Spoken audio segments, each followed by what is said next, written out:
నిమీలిత నేత్రద్వయం, శ్రవణంతో దృశ్యం, వీణులతో వీక్షణం, వసంతవల్లరితో సుసాధ్యం. వసంతవల్లరికి స్వాగతం. ఈనాటి వసంతవల్లరిలో సుప్రసిద్ధ సీనియర్ మోస్ట్ కథా రచయిత్రి శ్రీమతి డి కామేశ్వరి గారు రచించిన అపరాధ పరిశోధన కథ నేరం దాగదు వింటారు.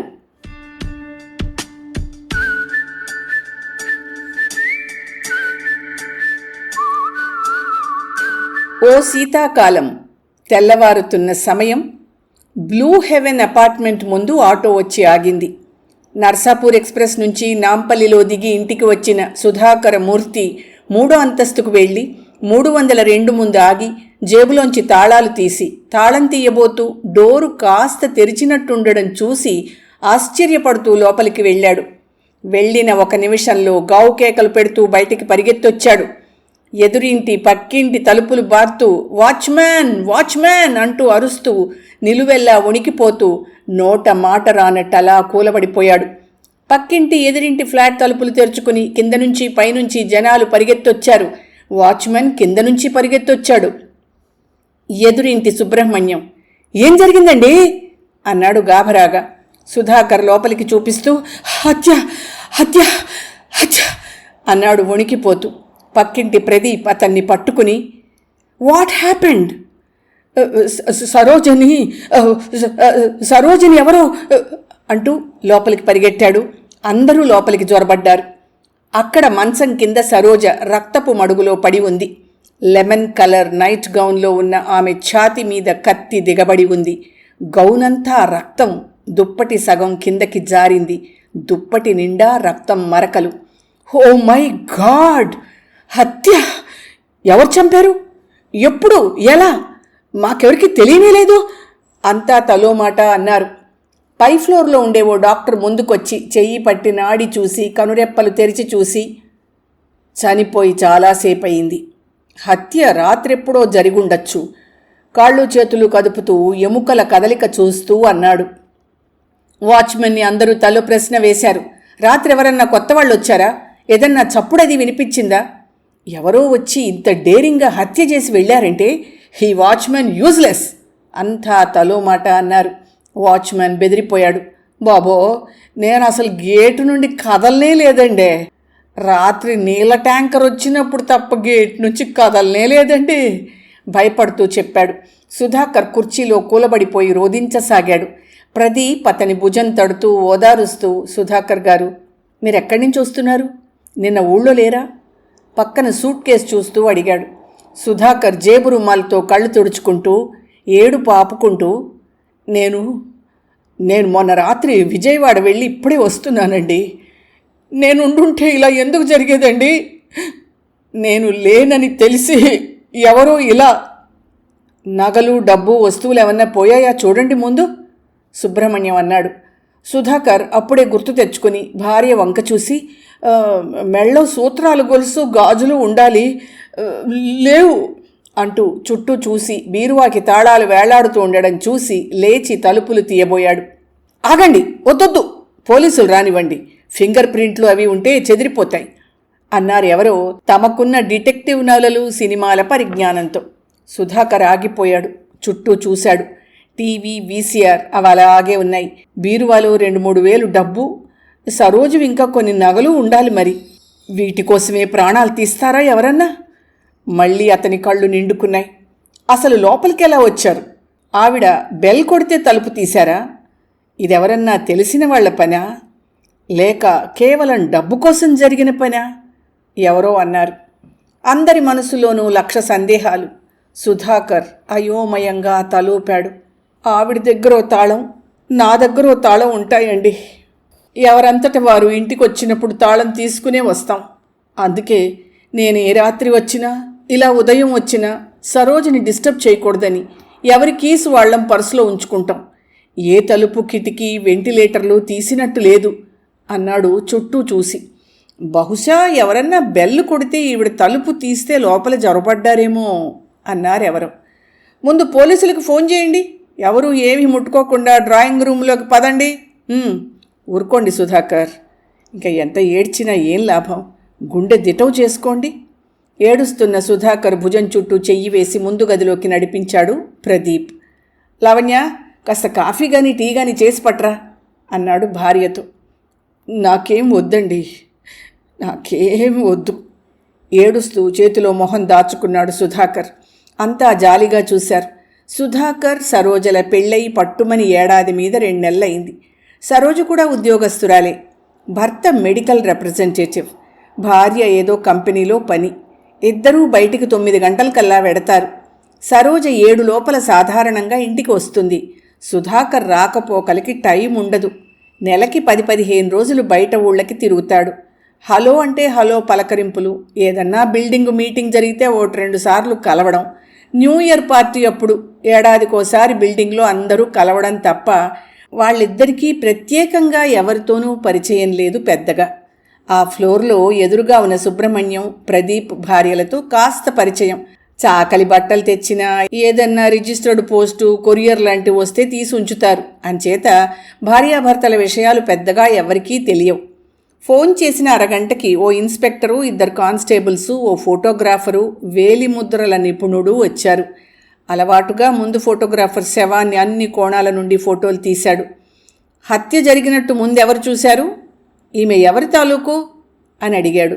సుధాకర్ ముందుకొచ్చి, నా భార్య సరోజ, ఆమె నేనేనండి. ఉదయం ఊరు నుండి రాగానే తలుపు తీసేసరికి ఇలా శవమై దగ్గుత్తికతో అన్నాడు. ఇన్స్పెక్టర్ సుధాకర్ మొహాన్ని పరీక్షిస్తూ, ఉదయం రాగానే అన్నారు, మీరెక్కడికి వెళ్ళారు? రాత్రి ఇంట్లో లేరా? అనుమానంగా చూశాడు. మొన్న రాత్రి విజయవాడ పని మీద వెళ్ళి ఇప్పుడే నర్సపూర్ ఎక్స్ప్రెస్లో వచ్చానండి. ఇన్స్పెక్టర్ శవం వంక నిశితంగా చూసి, ఒంటి మీద నగలేమీ లేవా? ఇంట్లో సామాన్లు అవి అన్నీ సరిగ్గా ఉన్నాయా? ఒంటి మీద చేతికి 2 జతల గాజులు, మెడలో సూత్రం తాడు, చేతికి ఓ ఉంగరం ఉండాలి. లేవు. బీరువాలో ఇంకా డబ్బు, కొన్ని నగలు, వెండి సామాను ఉన్నాయండి. కొంచెం ఇంకా చూడలేదా ఉన్నాయో లేదో.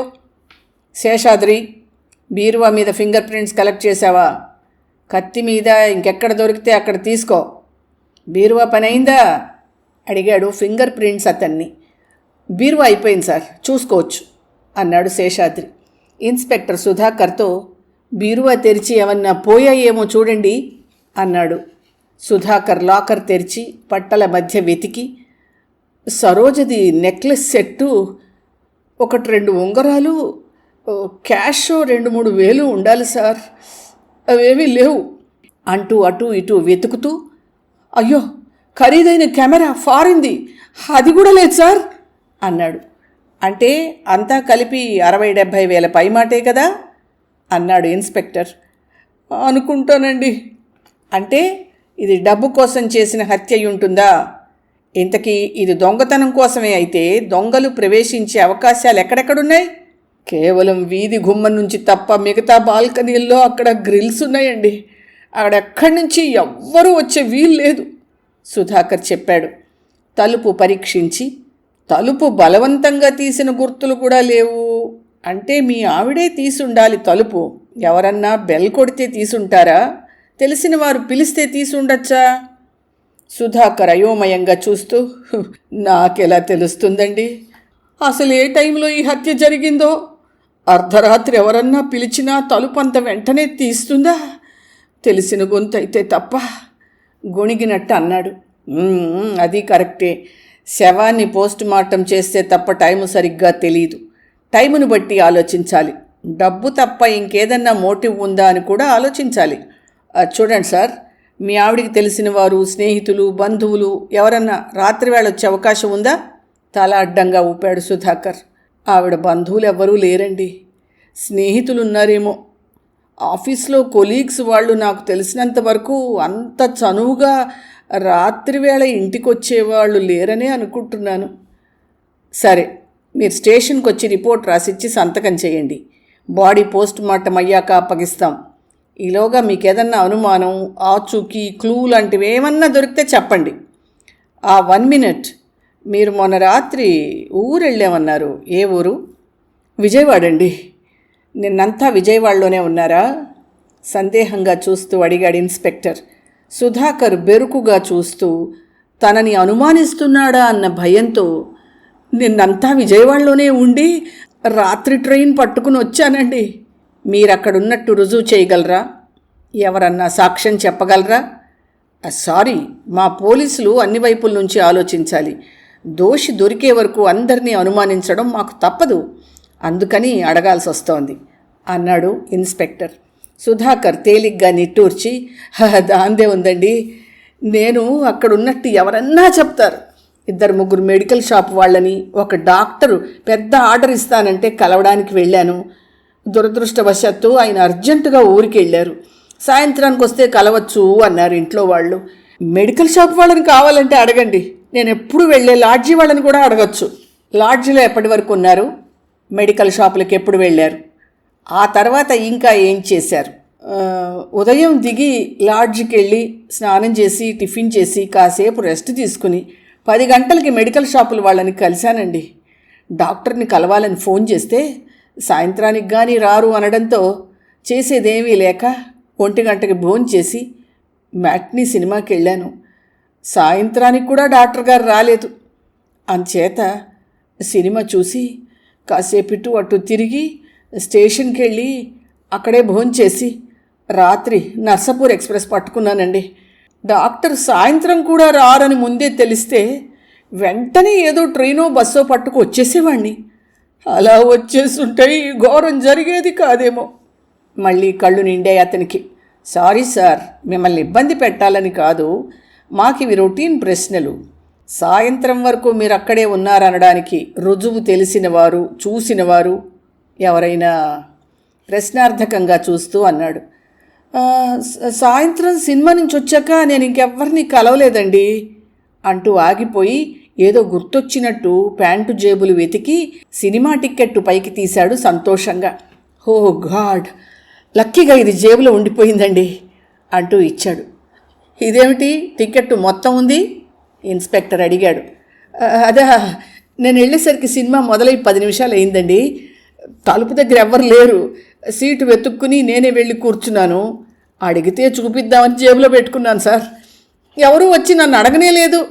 ఐసి, ఏం సినిమా అన్నారు అంటూ పేరు చూసి టిక్కెట్టు తన జేబులో పెట్టుకుంటూ, ఇది నా దగ్గర ఉండనివ్వండి అన్నట్టు, రైలు టిక్కెట్ కూడా ఉందా? ఉందండి. టిక్కెట్ ఎప్పుడు నేను గేటు దగ్గర చూపించి ఉంచుకుంటాను. నేను టీఏ బిల్లు సబ్మిట్ చేయాలి కదా. సరే, మరొక్క ప్రశ్న, ఈ కత్తి మీ ఇంట్లోదేనా? చెప్పగలరా? ఉండండి అంటూ వంటింట్లోకి వెళ్ళొచ్చి, మా దానిలాగే ఉందండి. మా దగ్గర ఈ కత్తుల సెట్ ఉందండి, 5 రకాలు. తరగడానికి సైజుల వారీగా సెట్ ఉందన్నమాట. మా ఆవిడ ఎవరో సేల్స్మెన్ ఇంటికి వస్తే కొందండి, అదే ఇది అనుకుంటున్నాను అన్నాడు. ఇన్స్పెక్టర్ అన్నాడు, సార్ స్టేషన్కి రండి, రిపోర్ట్ రాసిద్దురు కానీ అని. బాడీ ఎప్పుడు ఇస్తారండి? పక్కింటి సుబ్రహ్మణ్యం అడిగాడు. పోస్ట్ మార్టం అవ్వాలి కదా, ఈలోగా మీ బంధువులందరికీ తెలుపుకోండి. కనీసం 12-1 గంట అవ్వచ్చు. పోస్ట్ మార్టం చేసే డాక్టరు స్టాఫు రావాలి కదా. సుధాకరమూర్తి, ప్రదీప్ పోలీస్ స్టేషన్కి వెళ్ళి రిపోర్ట్ ఇచ్చొచ్చారు. శవాన్ని పోస్ట్ మార్టంకి ప్రభుత్వ ఆసుపత్రికి తీసుకెళ్లారు.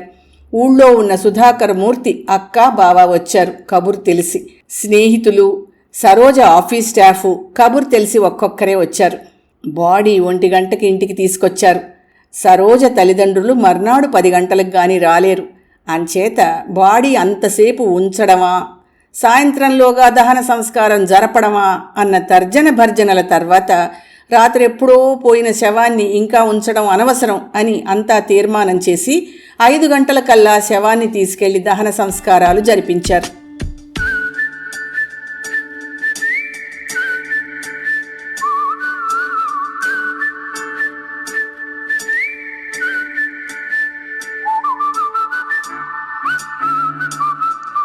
సరోజ పోయి అప్పటికి వారం అయింది.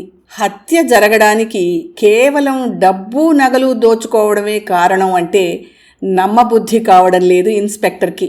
ఎంచేతనంటే సుధాకర్ ఊరికి వెళ్ళాడని, సరోజ ఒక్కర్తే ఉందని దొంగలకి తెలుసా?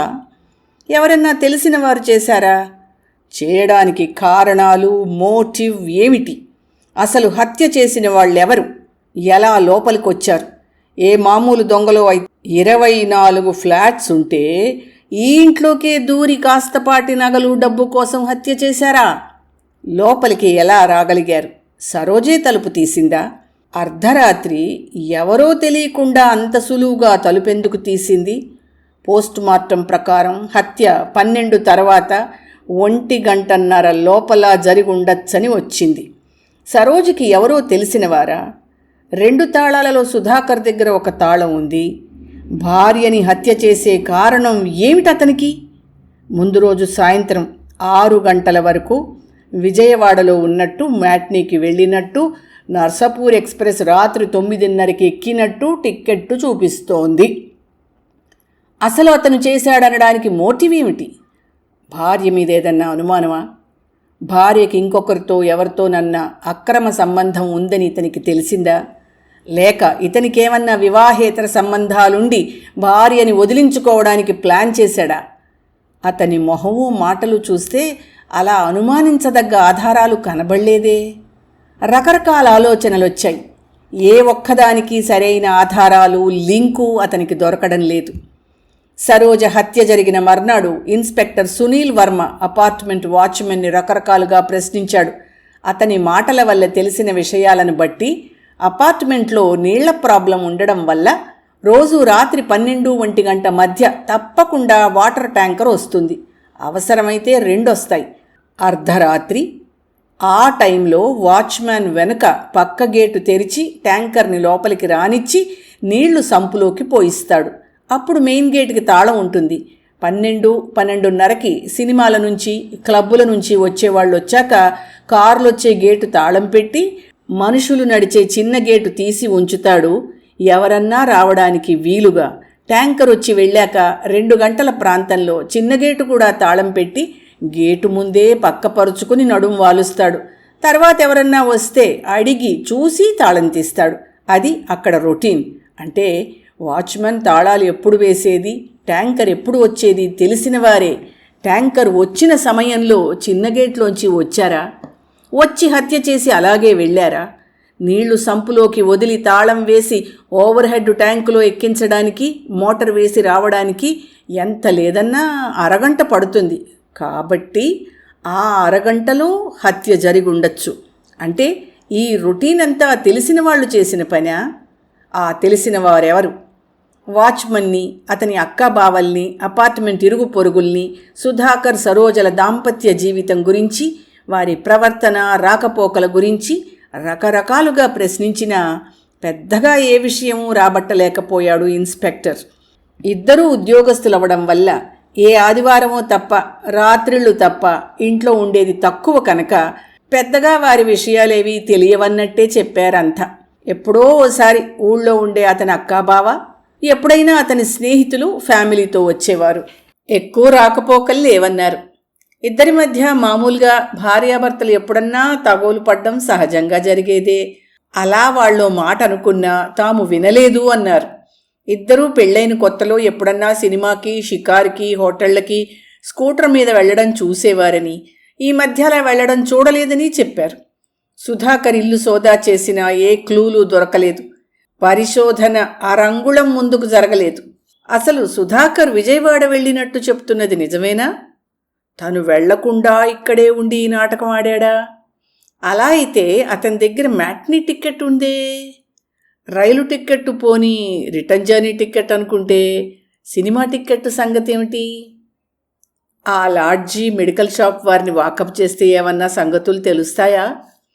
ఓసారి విజయవాడ వెళ్ళొస్తే ఇన్స్పెక్టర్ సునీల్ వర్మకి విజయవాడ వెళ్ళి వస్తే కేసులో ఏదన్నా పురోగతి లభిస్తుందేమోనన్న ఆశ ఉంది.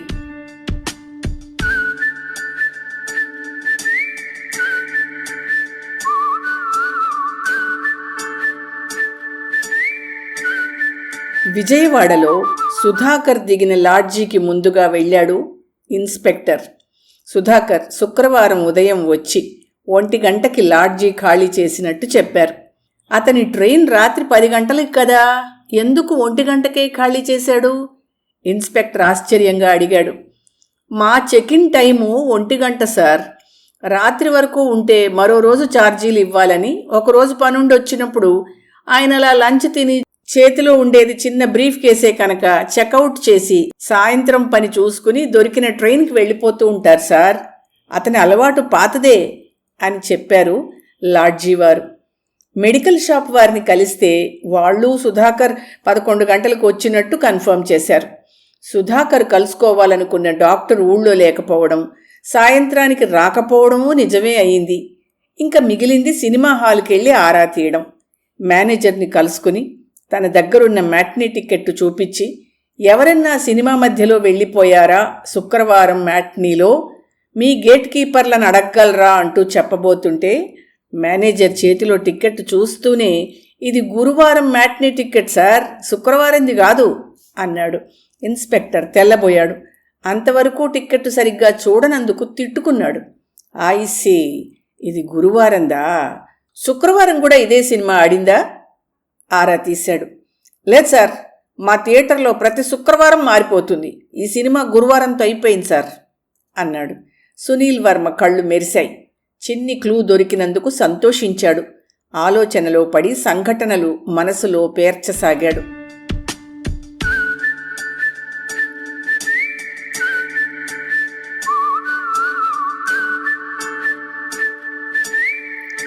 ఇన్స్పెక్టర్ హైదరాబాద్ తిరిగి వచ్చిన 3-4 రోజులు సరోజ పనిచేసే ఆఫీస్లో ప్యూన్ మొదలు మేనేజర్ వరకు అందరినీ రకరకాల ప్రశ్నలు అడిగాడు.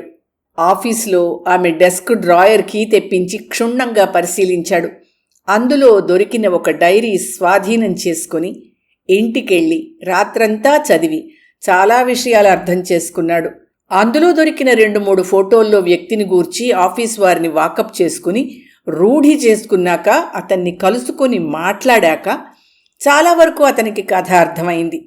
సుధాకర్ ఇంటికి వెళ్ళి ఇంటరాగేషన్ మొదలు పెడుతూ మొదటి ప్రశ్న వేశాడు. మిస్టర్ సుధాకర్, చిన్న ప్రశ్న. శుక్రవారం నాడు విజయవాడలో మీరేం సినిమా చూశామన్నారు మ్యాట్నీకి వెళ్ళి? క్యాజువల్గా అడిగినట్టు అన్నాడు సునీల్ వర్మ. సుధాకర్ కాస్త బిరుకుగా చూసి అల్లరి రాముడు అన్నాడు. ఎందుకు అడిగాడో అనుకుంటూ. ఐసీ, ఆ సినిమాలో 2-3 సీన్లు చెప్పగలరా? మరింత తెల్లబోతూ, ఎందుకు సార్ అలా అడుగుతున్నారు అన్నాడు. ఊరికే మీరు సినిమా చూసినట్టు రుజువు కోసం, రొటీన్ ప్రశ్నే అన్నాడు తేలిగ్గా ఇన్స్పెక్టర్. సుధాకర్ గుర్తు తెచ్చుకుని 2-3 సీన్లు చెప్పాడు. టీవీలో అడ్వర్టైజ్మెంట్లో పదే దంచుతున్నారు ఈ సీన్లు. అవి గుర్తుపెట్టుకున్నారా లేకపోతే ఇంతకు ముందే చూశారా? కాస్త వ్యంగ్యంగా అడిగాడు ఇన్స్పెక్టర్. సుధాకర్ కలవరపడి, సార్ అదేమిటి సార్ అన్నాడు. ఎందుకు అడిగానంటే, శుక్రవారం ఆ థియేటర్లో ఆ సినిమా లేదు కదా, ఎలా చూశారో నని సందేహం వచ్చి అడిగాను కూల్గా అన్నాడు. సుధాకర్ తెల్లబోయాడు. ఇంతకీ మీరు ఈ టిక్కెట్టు కౌంటర్లోనే కొన్నారా? సుధాకర్ నుదిటి చెమట తుడుచుకుంటూ, కాదు సార్, నేను 2 గంటలకు వెళ్ళేసరికి టిక్కెట్లు అయిపోయాయని కౌంటర్ మూసేశారు. గేటు దగ్గర ఎవరో బ్లాక్లో అమ్ముతుంటే అది సంగతి. అక్కడే పప్పులో కాలేశారు మీరు. ఆ బ్లాక్లో అమ్మేవాడు మీకు టోపీ పెట్టి క్రితం రోజు మిగిలిన టిక్కెట్టు అమ్మాడు. నిజమా సార్? అందుకేనేమో ఆ వెధవ దొంగ చూపులు చూస్తూ డబ్బివ్వగానే గబగబా మాయమైపోయాడు. ఇంకా ఏదో చెప్పబోతూ ఇన్స్పెక్టర్ మొహం చూసి ఆగిపోయాడు. అంతే, గురువారం టిక్కెట్టుతో థియేటర్లోని సినిమా చూశారన్నమాట శుక్రవారం. మిస్టర్ సుధాకర్, ఈ చిన్న స్లిప్ ఇచ్చి దొరికిపోయావు నువ్వు. హడావిడిలో టిక్కెట్టు సాక్ష్యానికి ఉండాలనుకున్నావే గాని, కౌంటర్ మూసేయగానే దిగాలు పడి బ్లాక్ టిక్కెట్ అమ్మేవాడు కనబడగానే ప్రాణం లేచొచ్చినట్టు వాడేం టిక్కెట్ ఇచ్చాడో చూసుకోకుండా జేబులో పెట్టేసుకున్నావు. వెళ్ళిపోయి హైదరాబాద్ వెళ్లే మొదటి ట్రైన్ కనబడగానే 3:30కి ఫలక్నుమా ఎక్స్ప్రెస్ ఎక్కేశావు. I correct? వ్యంగ్యంగా అన్నాడు. సుధాకర్ మొహం కత్తివేటుకి నెత్తురు చుక్కలేనట్టు తెల్లబడిపోయింది. గాబరాపడి ఏదో చెప్పబోయాడు. ఇన్స్పెక్టర్ చేత్తో వారిస్తూ, ఇంకేం బుకాయింపొద్దు. ఈ చిన్న ఆధారంతో నేనంతా ఊహించాను. ఉత్త ఊహే కాదు, మీ ఆవిడ ఆఫీస్కెళ్ళి అందరితోనూ మాట్లాడి ఆవిడ డయరీ స్వాధీనం చేసుకున్నాను. అందులో దొరికిన ఫోటోలు, డయరీ సాక్ష్యం చాలు కథంతా తెలియడానికి. నీ భార్యను నువ్వు చాలా తెలివిగా ప్లాన్ చేసి హత్య చేశావు. ఆ కథంతా నిజం ఒప్పుకుంటూ నీవే చెప్తావా, నన్ను చెప్పమన్నావా? కఠినంగా అన్నాడు ఇన్స్పెక్టర్. సుధాకర్ కుర్చీలో కూలబడి మొహం చేతులతో కప్పుకున్నాడు. మనిషి నిలువెల్లా ఉణికిపోతున్నాడు. కమాన్, టెల్ మీ, ఎందుకు చేశావిలా? ఇష్టం లేకపోతే నీ భార్య మోసం చేసిందనుకుంటే డైవోర్స్ ఇవ్వాల్సింది. హత్య చేస్తే నీకు శిక్ష పడుతుందని తెలీదా? లేక చాలా తెలివిగా చేసి తప్పించుకోగలను అనుకున్నావా?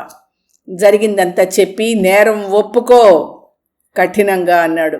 సుధాకర్ మొహం ఎర్రబడింది. కోపంతో ఊగిపోతూ, అవును, నేనే చంపాను. నన్ను మోసం చేసి ఇంకొకడితో కులుకుతుంటే తట్టుకోలేక నేనే కసికొద్దీ చంపాను. నన్ను పెళ్ళాడి నా జీవితం నాశనం చేసింది కదా. నీకు నీ భార్య మీద అనుమానం ఎందుకు వచ్చింది అసలు? ఎప్పుడు కనిపెట్టావు ఇంకొకరితో ఆవిడికి సంబంధం ఉందని? చెప్పో, ఇంకా దాచి లాభం లేదు. ముందు నుంచి నాకెందుకో ఈ హత్య కేవలం నగలు డబ్బు కోసం అంటే నమ్మలేకపోయాను. కానీ నువ్వు చాలా పగడ్బందీగా ప్లాన్ చేశావు.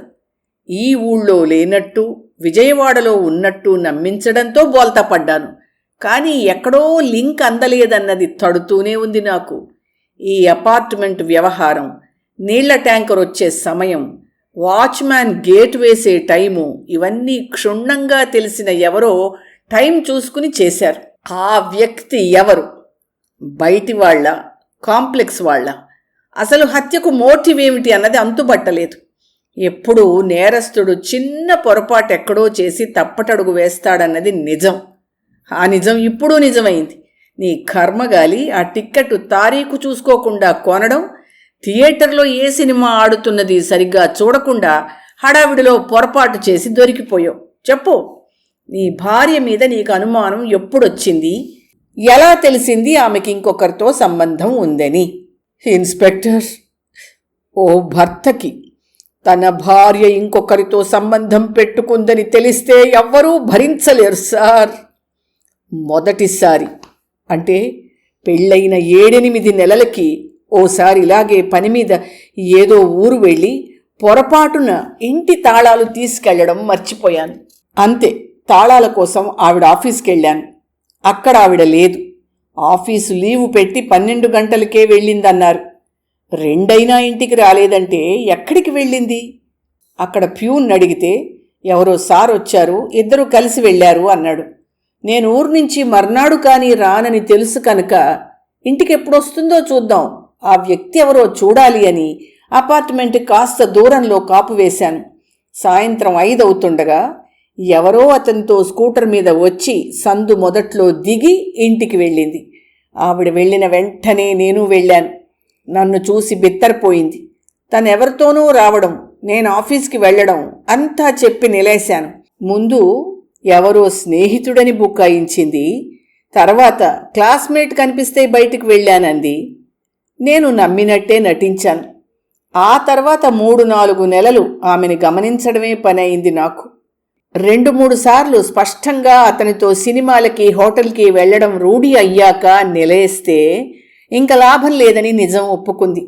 అతను పెళ్లికి ముందు తన క్లాస్మేట్ అని, స్నేహితుడని, ఇద్దరి మధ్య ఇదివరకే పరిచయం, ప్రేమ ఉన్నా అప్పటికి అతను చదువు పూర్తవక, ఉద్యోగం దొరక్క అతన్ని పెళ్లి చేసుకునే వీలు దొరకలేదని, అతని పట్ల ఇంకా ప్రేమ ఉందని, అతను కనిపించగానే ఇద్దరి మధ్య సాన్నిహిత్యం పెరిగిందని, తమది నిజమైన ప్రేమని, నన్నెప్పుడూ ప్రేమించలేదని, కేవలం భర్తగా చూడ్డం తప్ప నా మీద తనకే ప్రేమ లేదని, విడాకులిచ్చేయమని కోరింది. నిజం ఒప్పుకుని భరించలేకపోయాను. నా పరువు, గౌరవం ఏమవ్వాలి? నా తప్పు లేకుండా నన్ను విదిల్చి పారేయాలనుకోవడం నాలో విచక్షణ జ్ఞానాన్ని చంపేసింది.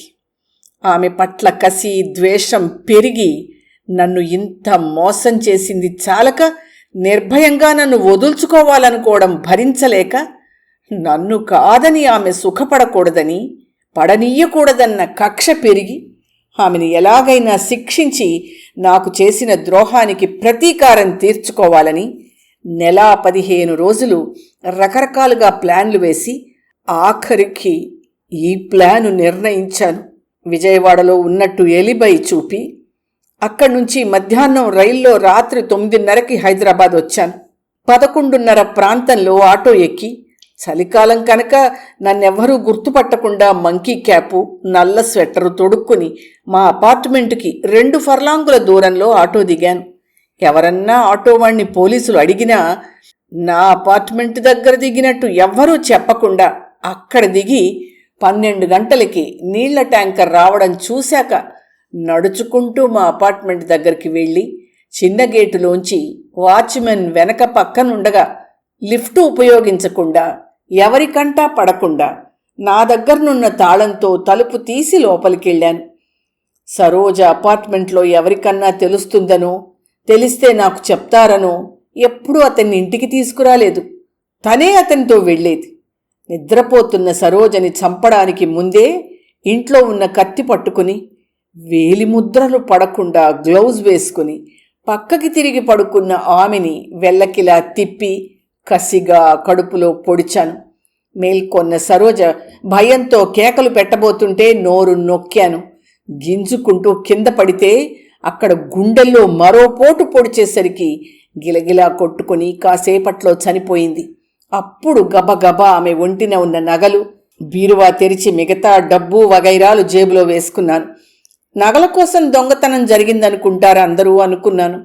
తలుపు దగ్గరగా లాగి అరగంటలో చడీ చప్పుడు లేకుండా వచ్చిన దారినే దిగి వాచ్మెన్ మోటార్ రూంలో ఉండగా అపార్ట్మెంట్ నుంచి నడుస్తూ 1/2 కిలోమీటర్ నడిచి అక్కడ ఆటో ఎక్కి రైల్వే స్టేషన్కి వెళ్ళి తెల్లారి నర్సాపూర్ ఎక్స్ప్రెస్ రాగానే ఆటోలో ఇంటికొచ్చాను. కరెక్ట్, నువ్వు హత్య ఎలా చేశావన్నది అచ్చం నేను ఊహించినట్టే జరిగింది. సార్, మీకెందుకు నా మీద అనుమానం వచ్చింది? ఎలా వచ్చింది? నిండా మునిగాను, ఇంక చలేమిటి చెప్పండి సార్. ఇప్పుడు నాకేమింక భయం వేయడం లేదు. హత్య జరిగి 1 నెల రోజులైనా చిన్న క్లూ కూడా దొరకలేదా అని పై అధికారులు దబాయిస్తుంటే ఎన్ని రకాలుగా ఆలోచించినా మోటివ్ అర్థం కాకపోవడంతో ఓసారి విజయవాడ వెళ్ళొద్దామని వెళ్ళాను. మిగతాదంతా నువ్వు చెప్పినట్టే. మెడికల్ షాపు, డాక్టర్ ఇల్లు. చిన్న పొరపాటు చేశావు. నిన్నటి టిక్కెట్టు మిగిలిపోయింది. నీకు బ్లాక్లో టిక్కెట్లు అమ్మేవాడు అంటగట్టడం వల్ల, అది నీవు గమనించకపోవడం వల్ల తీగ దొరికింది. డొంకలాగాను. మీ ఆవిడ నీకు తన సంగతి పూర్తిగా తెలిసిందని, ఎలాగో తెలిసింది కనుక భయపడకుండా నిజం ఒప్పుకున్నదని, మీ ఇద్దరి మధ్య జరిగిన దెబ్బలాటలు, ఆమె నిన్ను డైవర్స్ అడిగిన వైనం డైరీలో రాసుకుంది. అప్పుడు కథ పూర్తిగా అర్థమైంది. ఆ అపార్ట్మెంటు గేటు వేసే టైమింగు, ట్యాంకర్ వచ్చే టైము, ట్యాంకర్ వెళ్ళిపోయాక నీళ్లు పైకెక్కించడానికి మోటార్ స్టార్ట్ చేసి రావడానికి కనీసం 1 గంట 45 నిమిషాలు పడుతుందని, అప్పుడు వాచ్మెన్ తిరిగొచ్చి 6 గంటల వరకు పడుకుంటాడని, ఈ వివరాలన్నీ బిల్డింగ్లో ఉండేవారికి తప్ప బయటనుంచొచ్చే మామూలు దొంగలకు తెలిసే వీలు లేదని, ఇది తెలిసిన వారి పని అని అనుమానం వచ్చింది. అంతేకాక అర్ధరాత్రి తలుపులు తీసి పడుకోదు కదా నీ భార్య.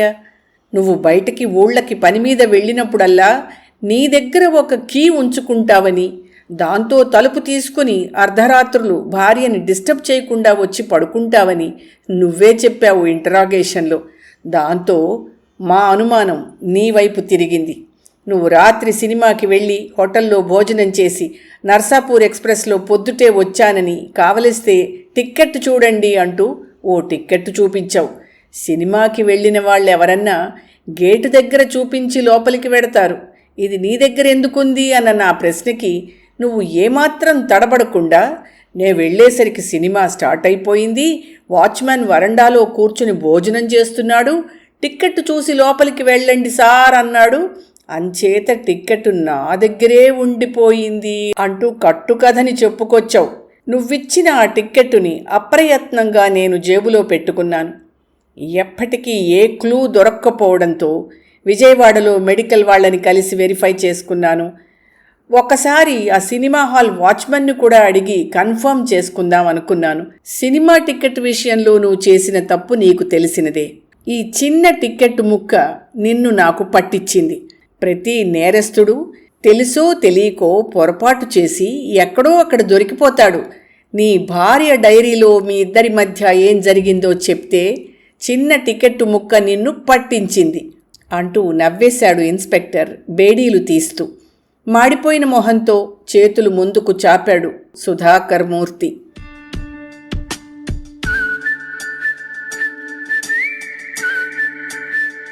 వసంతవల్లరిలో సుప్రసిద్ధ సీనియర్ మోస్ట్ కథా రచయిత్రి శ్రీమతి డి కామేశ్వరి గారు రచించిన అపరాధ పరిశోధన కథ నేరం దాగదు విన్నారు. వసంతవల్లరిలో ఇవాల్టి కార్యక్రమం మీకు నచ్చిందని ఆశిస్తున్నాను.